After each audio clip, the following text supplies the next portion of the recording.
آپ سب چھوٹی عمروں کے بیٹھے ہوئے. میں نے مانچسٹر میں بیان کیا تو ایک آ گیا نوجوان بڑا دکھی سا روت، مولانا صاحب یہ واقعی ٹھیک بات ہے کہ جتنے گناہ ہیں اللہ معاف کر دے گا؟ وہ اتنا ڈرا ہوا تھا کہ اس کو یقین نہیں آ رہا تھا. میں نے کہا ہاں جی. یہ واقعی ٹھیک بات ہے کہ جتنے گناہ ہیں اللہ معاف کر دے گا؟ میں کہا ہاں جی. یہ واقعی ٹھیک بات ہے؟ میں کہا یار بچیا تو 35 سال ہے، تو کتنے کو گناہ کیتے ہیں؟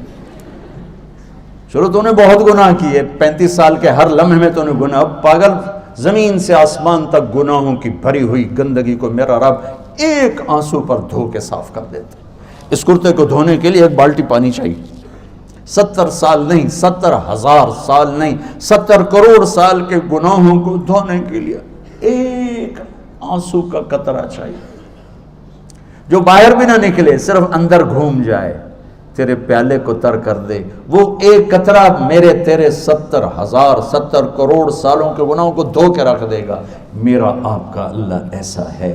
تو میں آپ سب سے گزارش کرتا ہوں، اب تک جتنے ہم سے خطائیں ہوئی ہیں تم یہاں توبہ کر لو سارے، اور باہر نکل کر نئی زندگی شروع کرو. ٹھیک ہے نا؟ نیت کرتے ہو نا؟ باہر بھی بچے سن رہے ہیں، سارے میرے ساتھ کہو یا اللہ میری توبہ. پھر کہو یا اللہ میری توبہ. پھر کہو یا اللہ میری توبہ.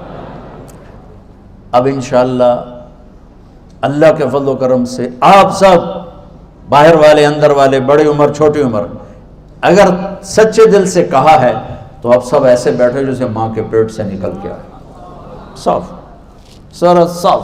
ہاں نماز نہیں پڑھی، اب علماء سے پوچھ لینا بھی اب میں نے نمازیں نہیں پڑھی کیا کروں، روزے نہیں رکھے کیا کروں، کسی کا حق مارا کیا کروں. گناہ معاف ہو گیا.